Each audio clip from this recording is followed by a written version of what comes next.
주셔야 돼요. 근데 기본적으로 누군지는 좀 알고 가서 적어야지 좀 쉽겠죠? 그러고 난 다음에 뒷장을 보면 뒷장에 내가 그 새를 관찰하고 난 다음에 포인트가 있죠. 뭔가가 있어. 얘는 얘하고 틀려라고 색깔이 있으면 색깔을 적으셔도 돼요. 그래서 한 가지씩만 특징을 한 가지씩 적고 난 다음에 같이 한번 그게 맞는지 서로 이야기 나누는 시간을 한번 가져보도록 할게요.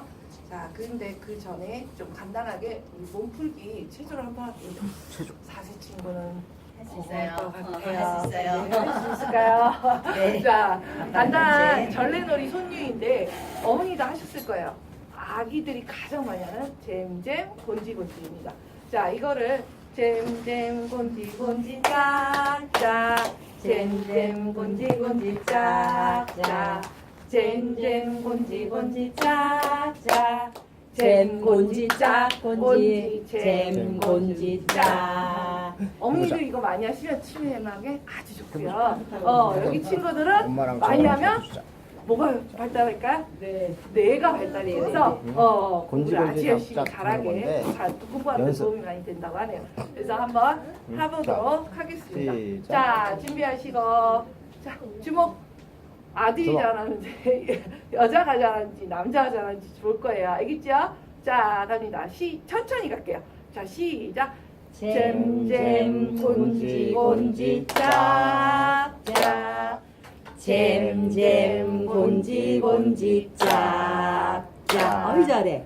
잼잼 곤지 곤지 짝짝 잼 곤지 짝 곤지 잼 곤지 짝. 아유 잘하네. 잘하네 그러니까 진호도. 헷갈리시죠? 그 조금 속도를 내서 좀 빠르게 한번 해볼게요. 자, 준비하시고 선생님 보고 할 수 있을까? 선생님 보고 해. 자, 해보자. 갑니다. 시작. 잼잼 곤지 곤지 짝짝 잼잼 곤지 곤지 짝. 어우 잘해. 잼잼 곤지 곤지 짝짝 잼 곤지 짝 곤지 잼 곤지 짝. 마지막으로 빠르게 가겠습니다. 근데 이거는 잘수 저도 있겠지? 힘들어요. 예, 강사님 힘든데 해보자. 한번 해보세요. 자, 갑니다. 누가 이제 손이 어떻게 꼬이는지 보겠습니다. 자, 우리 사세 도전! 잘했을 것 같아요. 어이, 잘해. 사세가 더 잘해. 경력이 짧기 때문에 아직도. 자, 갑니다. 시작. 잼잼 곤지 곤지 짝짝 잼잼 곤지 곤지 어이 잘해. 잼잼 곤지 곤지 짝짝 잼 곤지 짝 곤지 잼 곤지 짝. 자, 이렇게 해서 됐네. 간단하게 잘했다. 몸풀기 한번 해봤습니다. 자, 그러면 이제부터 중량천에 어떤 새들이 지금 살고 있는지 알아보는 시간을 갖도록 할게요. 자, 간단한 PPT 한번 보고 저희 가도록 하겠습니다. 중량천의 새들입니다.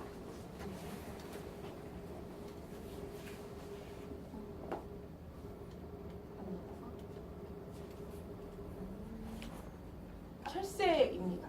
지금 현재 날아오고 있는 중량천에서 보여지는 새들은 철새들이 많아요. 그래서 그 철새가 어떤 것들이 있는지 한번 알아볼게요.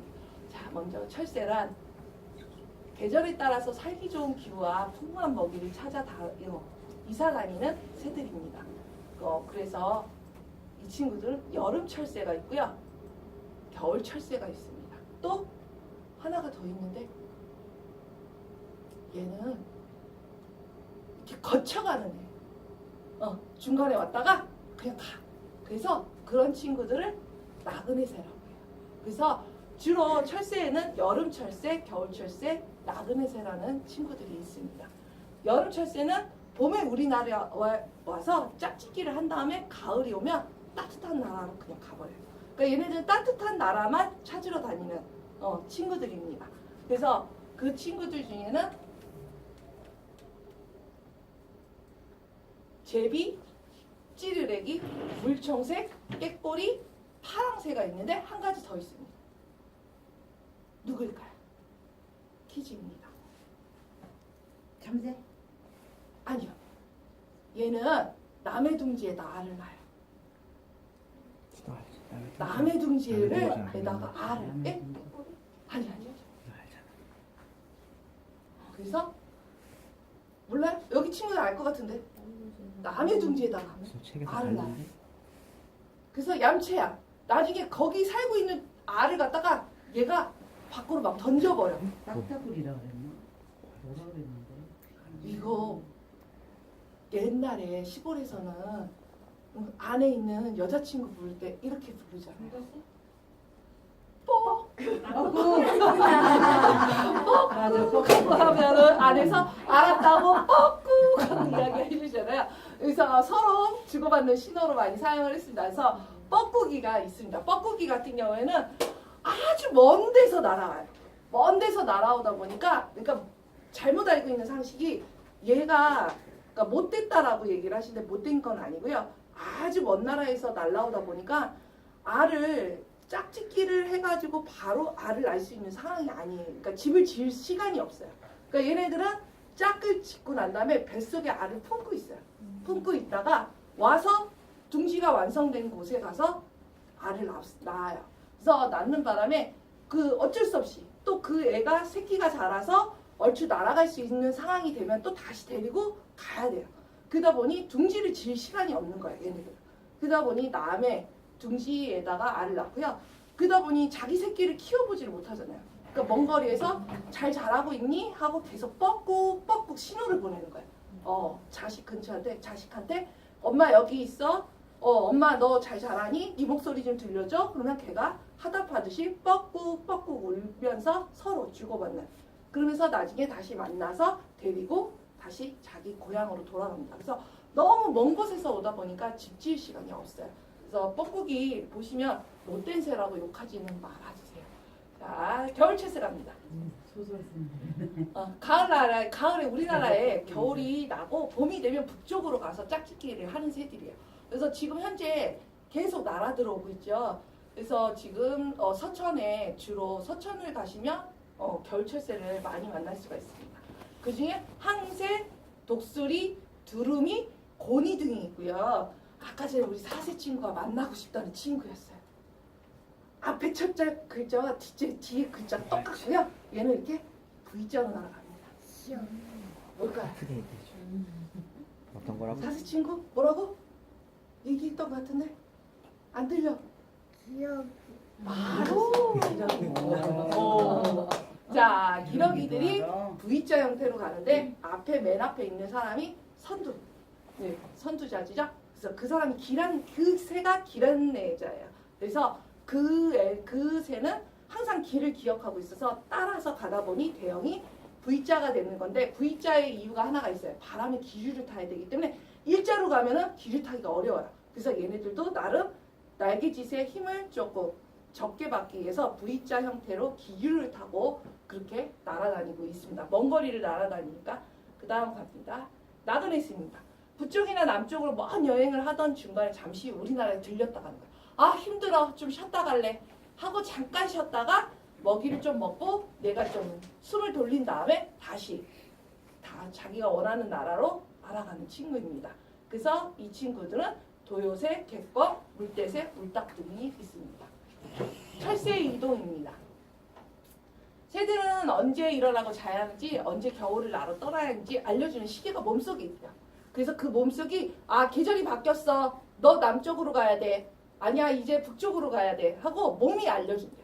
그러다 보니 이렇게 이동하는 거를 시계를 안 보고도 알 수가 있다고 하네요. 우리 같은 경우에는 몸으로도 느끼지만 달력이 넘어가죠. 그래서 오늘은 몇 월달 봄이 왔어. 여름이 왔어. 라고 이야기를 하죠.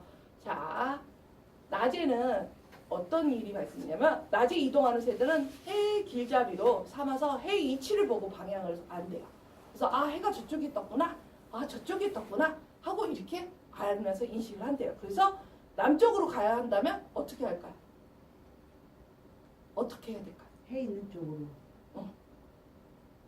여기는 할 얘기가 없나요? 없어요? 어떻게? 아침에는 해를 왼쪽에, 오후에는 해를 오른쪽에 두고 날아간대요. 그래서 해질녘에는 해가 지는 방향을 보고 이동 경로를 결정을 한대요. 아, 해가 어디에 떴구나. 어디에 떴는가. 나는 그러면 이쪽으로 가야겠구나. 아니면 나는 이쪽으로 가야겠구나 하고 해를 본다고 하네요. 자, 그럼 밤입니다. 밤에는 어떻게 할까요? 해도 없는데? 해도 없는데 밤에 어떻게 길을 찾아갈까요? 달, 달일까요? 별, 달. 별이 맞습니다. 별을 길잡이로 삼아서 갑니다. 얘네들은. 그래서 이게 자기장에 의해서 얘네들이 그걸 느낀다고 해요. 그래서 북극과 남극 근처에 가면 이 자기장이 굉장히 강하게 나타난대요. 그러다 보니 얘네들이 몸속에 나침반이 있다 보니까 그 나침반에 따라서 이렇게 방향을 느끼는 거죠. 그래서 새들은 굳이 우리 같은 경우에는 나침반을 들고 다녀야 되지만 새는 굳이 필요 없이 내 몸이 나침반이어서 별을 보면서 이동을 한다고 해요. 자, 오늘 가서 봐야 될 새들입니다. 물새인데요. 물새란 무리를 헤엄치거나 물가에서 생활하는 새야. 얘네들은 그러면 물이 없으면 살 수 있을까요? 없을까요? 없어요. 그래서 물가 주변에서 주로 생활을 하는 새입니다. 그래서 종류로는 수국류가 있고요. 섭금류가 있고요. 수국류 중에는 발에 물갈퀴가 있어. 혹시 오리발 알죠? 오리발같처럼 사실 친구 오리발 봤어요? 오리발 알아요? 알아요. 오, 똑똑해. 그래서 오리발처럼 이렇게 갈퀴가 있는 친구들이 주로 수국류에 해당이 되고요. 섭금류는 다리가 길어서 걸어다녀요. 얘네들은 그러면 물속에 들어갈 일은 없고요. 자기 발목까지 오는 그런 물에만 첨벙첨벙 걸어다니면서 먹이를 찾아다니는 친구입니다. 그래서 주로 수국류는 오리, 거의, 고니는 백조를 뜻해요. 그래서 백조 등이 이렇게 포함이 되고요. 도요목이라고 해서 그 도요목가에 이렇게 작으면서 다리가 긴 친구들이 물가에 이렇게 쫑쫑쫑쫑 다니는 친구들을 도요목이라고 해요. 그래서 그 친구들이 이렇게 섭금류로 살아가고 있습니다. 그리고 부리 모양입니다. 이건 장다리 물대새인데 참새나 까치나 박새를 보시면 입 모양이 긴가요? 대부분이 다 산새들은 입이 짧아요. 근데 얘네들은 긴 이유가 있어요. 물속에 있는 뭔가를 잡아먹어야 되기 때문에 길어야 될 수밖에 없는 거예요. 그래서 이렇게 장다리 물대새 종류가 이렇고요. 외가리 같은 경우에도 앞이 뾰족하면서 좀 긴 편에 해당이 되고요. 나머지 하나는 무언가를 닮았어요. 뭐를 닮았냐면 밥주걱을 좀 닮은 모습을 하고 있어요. 부리 모양입니다. 그래서 보시면 밥주걱 보이죠? 예, 쟤는 저어새라는 친구입니다. 그래서 강화 쪽에 가면 그 저어새들을 볼 수가 있는데 요새 저어새가 잘 안 보인대요. 얘네들도 환경적인 영향을 좀 타서 지금 얘네들도 좀 저기가 됐죠. 예, 그래서 이 저어새가 이렇게 밥주걱 모양이 되어 있습니다. 그래서 얘네들은 이렇게 갯벌을 훑어가지고 숨어있는 먹이를 찾다 보니 어쩔 수 없이 이렇게 입이 길어질 수밖에 없다고 하네요. 자, 넘어가겠습니다. 수국류의 발 모양입니다. 아까 전에 수국류 오리, 고니라고 얘기했죠? 이렇게 가마우지라고 해서 오리발이 있습니다. 이렇게 막 보이시죠? 또 이것도 오리류. 이렇게 물갈퀴가 있습니다. 나머지는 섭금류 발 모양입니다. 얘네들은 걸어 다닌다고 하니까 물갈퀴가 굳이 필요가 없겠죠? 그래서 이렇게 발 모양이 이런 식으로. 그 대신 놈병아리 같은 경우에는 약간의 이렇게 털 같은 게 있어요. 그래서 약간의 차별화가 조금 보여지고 있습니다. 그다음에 그래서 발가락에 물갈퀴를 붙어 있어서 헤엄치거나 다이빙하기에 알맞게. 다이빙을 하려면 오리발이 있는 게 편하죠. 수영장에 가서 오리발 착용해봤죠? 해봤나요? 네. 어떤가요? 굉장히 빠른 속도로 내가 조금만 힘을 줘도 잘 나가죠. 그래서 저는 수영장 가면 오리발 가지고 수영하는 게 가장 재밌더라고요. 이렇게 있고요. 자, 여기는 발가락이 길어서 수련잎이나 물풀, 진흙 위를 걸어 다닐 수 있게 자기가 특수하게 발이 변형된 케이스입니다. 자, 그래서 물새들의 발 모양이 서로 다른 이유는 사는 곳에 딱 맞게 발달했기 때문이라고 하네요. 자, 오늘 관찰해야 될 새입니다. 가장 친숙한 새죠. 여기 참새 보입니다. 우리 이 참새가 우리나라의 대표적인 새입니다. 그 다음에 얘는 집밥꿀이라고 해서 아실 거예요. 가장 시끄러운 새입니다. 우리 주변에서 시끄럽게 깨깨거리고 떨어들고 다니면서 날 때도 이렇게 날아가는 집밥꿀이라는 새예요. 그래서 이 친구는 자기 동네 누가 오면 쌈딱처럼 싸웁니다. 그래서 아주 시끄럽게 구는 친구야. 여기는 박새입니다. 그래서 보시면 이 모양이 좀 짧은 것이 보이죠?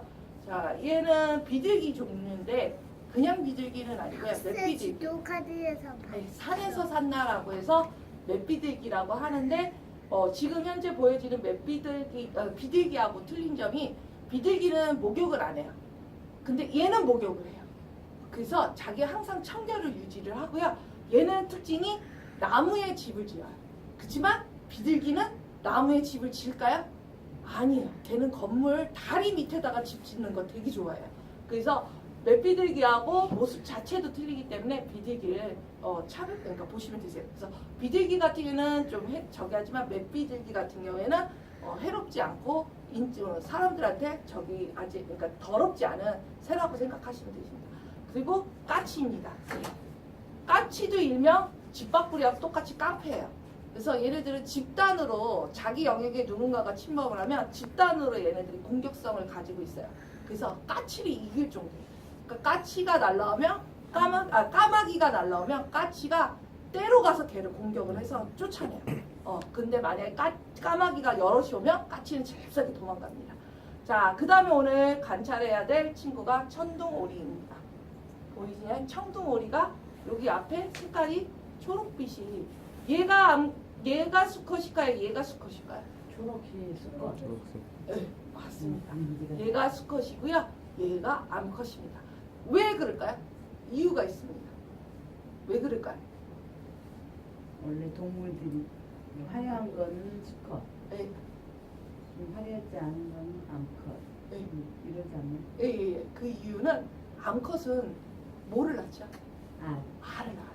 그렇다면 보니까 화려하면 누군가가 잡아먹으려는 천적이 나타나겠죠. 그러면 암컷을 잡아버리면 더 이상 새끼를 낳을 일이 없겠죠. 번식을 못해요. 그래서 가장 자연적인 친화적인 색깔을 가지고 있기 때문에 암컷이 참 불쌍해요. 저희들은 화려하게 옷을 입잖아요. 동물들은 화려한 옷을 입으면 안 되는 거예요. 여자들이. 그러나? 예. 그래서 이렇게 다른 저기가 잡아먹거나 뱀이 잡아버리면 알을 못 낳고 또 새끼를 낳아야 되니까. 그래서 이 수컷이 화려한 색깔을 갖는 이유는 나 따라와. 나를 보고 따라와. 그래서 내 식구를 보호하기 위해서 수컷이 좀 희생을 하고 있습니다. 그래서 우리하고의 삶이 좀 가깝죠. 요새 이렇게 가겠습니다. 자, 그래서 텃새는 우리나라에 이 친구들이 다 텃새에 좀 해당이 돼요. 그래서 우리나라에 털을 잡고 사대를 살아가는 새입니다. 그 다음에 이제 본격적으로 물새 들어갑니다. 자, 새백로라는 친구입니다. 여기 보시면 발이 노랗죠. 같은 백로인데도 새백로와 중대백로가 있어요. 새백로는 작다란 뜻이에요. 백로 중에 작은 새이고요. 얘는 중간 정도에 해당되는 중대백로입니다. 근데 여기 보시면 발이 여기는 노란색인데 얘는 발이 검은색에 해당이 되고요. 부리도 보시면 어떤가요? 얘는 노란 부리를 가지고 있는데 얘는 반대로 검정 부리를 가지고 있어요. 그리고 여기 보시면 장식깃이 있어요. 이렇게 장식깃이 있는 게 보이시죠? 근데 얘는 장식깃이 올 거야. 그리고 눈도 나중에 여기 보시면 얘는 지금도 약간 설명서는- 검정빛인데 여기는 약간 이렇게 노란 눈이까지 이렇게 색깔이 있는 모습을 볼 수 있어요. 자, 그 다음에 외가리입니다. 자, 이 외가리도 이렇게 꽁지가 있어요. 그래서 가시면 요런데 왜 새벽하고 약간 차이가 지는 거 보시죠? 외가리는 약간 몸통이 회색빛이 있어요. 그래서 백로는 아예 하얀데 얘는 회색에 약간 빛이 있으면서 검은 빛을 가지고 있는 외가리입니다. 자, 그리고 여기가 아까 전에 그 도요목에 해당하는 물대새입니다. 그래서 흰목 물대새라고 해서 물가에 가면은 이렇게 종종종종종종종 뛰어다니는 아이들이 있어요. 그 친구가 이 물대새에 해당이 되고요. 자, 똑같은 오리인데 청둥오리인데 얘는 좀 틀려요. 흰 뺨이라고 해서 여기 머리 부분 여기 보시면 이렇게 하얀색이 보이지요. 그래서 이 하얀색이 보인다 해서 흰뺨 검둥오리라는 이름을 가지고 있어요. 그래서 오리도 청둥오리가 있지만 이렇게 흰뺨 검둥오리라는 또 다른 종자의 저 오리가 있습니다. 그리고 여기 이 친구는 오리긴 오리인데 진짜 못생긴 오리예요. 좀 뭐랄까 박랑아처럼 거친 불량아입니다. 그래서 불량아의 스타일을 헤어스타일을 가지고 있는 비오리입니다. 그래서 오리도 같은 오리지만 이렇게 다양한 오리를 볼 수가 있습니다. 넘어갈게요. 자, 중장천으로 철새가 찾아오는 이유가 있습니다. 그 이유는 얘네들이 물고기만 먹는다고 생각을 하세요. 근데 물고기가 아니에요. 물고기만을 먹는 게 아니라 안 먹는 친구도 있어요. 근데 그 물에서 흘러나오는 유기물이 있어요. 그 유기물을 갖다가 이렇게 훑으면서 그 유기물만 빨아서 걸러서 필터처럼 걸러서 먹고 있어요. 그래서 이 중량천이 물이 깨끗해야 되는 이유가 물이 더러우면 그 유기물도 살지 못하고 죽어요. 그래서 그 물이 유기물들이 계속 흘러 들어와서 새들이 자꾸 먹을 수 있게. 그래서 다들 물 속에 물이 있는 곳에 새가 있다면 다 물고기를 먹는다라고 오해를 하시는데 그건 아니라는 것만 알아가시면 되실 것 같아요. 자, 그래서 넘어가겠습니다. 자, 새들의 조용한 경고입니다. 지금 새들이 얘기를 해주고 있어요. 어떤 얘기를 하고 있냐면요. 지구 온난화로 기온이 상승하면서 여름 철새였던 해오라기가 겨울에도 우리나라에 머무르며 텃새화가 되고 있어요. 그러니까 당연히 1년 내내 얘가 보게 된 거예요. 근데 원래 이게 아닌 거예요. 얘는 떠나야 되는 친구였는데 여기가 내 몸에 맞는 환경이 돼버린 거예요. 그래서 우리는 오히려 날씨가 안 좋아졌죠. 자, 제비가 떠나야 될 시기가 됐는데 못 가요. 추워져서 나 남쪽으로 가야 돼 하는데 날씨가 너무 따뜻해. 그러다 보니 어느 순간 한파가 확 몰고는 큰일 났다. 얘네들은 어떻게 될까요? 얼어서 죽을 확률이 높아지겠죠. 그래서 제비의 개체수가 자꾸 줄어드는 현상이 발생되고 있습니다. 또 한 가지는 환경오염으로 철새수가 점점 줄고 멸종위기의 새들도 지금 늘어나고 있다고 하네요. 그래서 새들이 사는 곳은 곧 우리가 사는 터전이라고 생각을 하시고요. 이런 환경 변화를 갖다가 새들이 자꾸 이야기를 해주고 있어요. 그러니까 우리들은 이 자라는 새싹들을 위해서 환경을 좀 지켜주는 그런 저기가 되었으면 환경을 지켜줬으면 감사하겠습니다. 자, 오늘 새 관찰하는데 주의사항이 있습니다.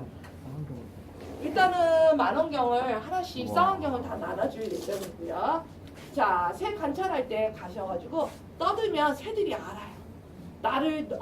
근데 얘네들은 관찰하러 왔다라고 생각하는 게 아니라 나를 잡으러 왔구나라는 생각을 하고 다 도망가 버려요.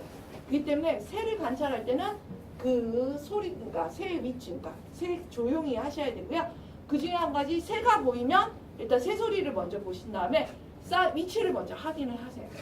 그러고 난 다음에 새가 눈이 딱 들어왔을 때 쌍안경을 그때 가서 드는 거예요. 그래서 내가 기억했던 장소에 맞춰서 얘를 이렇게 갖다 놓고 관찰하시면 되세요. 그래서 이 쌍안경을 이용해서 이렇게 해서 관찰하시고 난 다음에 저희가 주는 이 기록장에다가 어떤 모습을 보았는지, 어떤 새인지 이름 적어주시고요. 뒷장에 보시면 이렇게 특징을 적는 부분이 있으세요. 적어놓은 것도 있어요. 근데 빈 칸에다가 내가 본 새의 특징 한 가지씩만 적어주시면 될 것 같아요. 그래서 그렇게 활동지 나가고요. 자, 가서 떠들거나 큰 소리로 이야기하지 마세요. 왜냐면 새들이 민감해가지고 그 소리를 듣는다고 해요. 그리고 막 뛰어다니지 말고 천천히 움직여주세요. 움직이면서 충분히 할 수 있고요. 그래서 경계에서 쉽게 불안을 느끼고 날아가지 않게만 해주시면 되세요. 그리고 가서 새 봤다고 반갑다고 뭔가를 던지거나 그럴 경우에는 그것도 위험하다고 생각을 해요. 오늘 날씨 춥지요. 얘네들 같은 경우 이 추운 날에는 최대한 에너지를 갖다가 모아야 돼요. 그래서 나는 것보다는 될 수 있으면 먹이 활동에 주력을 하기 때문에 얘네들이 가시면 보면은 다리를 한 짝만 놓고 한 짝을 가슴에 품고 있는 모습을 아마 보실 거예요. 그 이유는 발이 시려서. 네 발도 시린데 세 발도 시려야죠. 그러니까 발을 따뜻하게 품 안에다가 열로 발을 지지는 모습을 한번 보실 거예요. 그리고 녹색이나 갈색 등 주위 환경과 비슷한 색깔의 옷을 오늘같이 이렇게 하얀 색깔을 가져가면 얘네들이 좀 경계하는 게 있을 거예요. 그리고 탐사 후에 오늘 요새 AI 돌고 있죠. 그래서 일단은 뭐 만지지는 않았지만 갔다 와도 일단 집에 오셔서 가면 꼭 손발을 깨끗이 씻어 주셨으면 좋겠습니다. 자, 이렇게 해서 주의사항과 했고요. 누구일까요? 예, 맞아요. 공인 백조들이 이렇게 짝짓기를 할 때 하트를 만든다고 하네요. 네, 그래서 이렇게 사랑의 하트를 만들고 있습니다. 자, 감사합니다.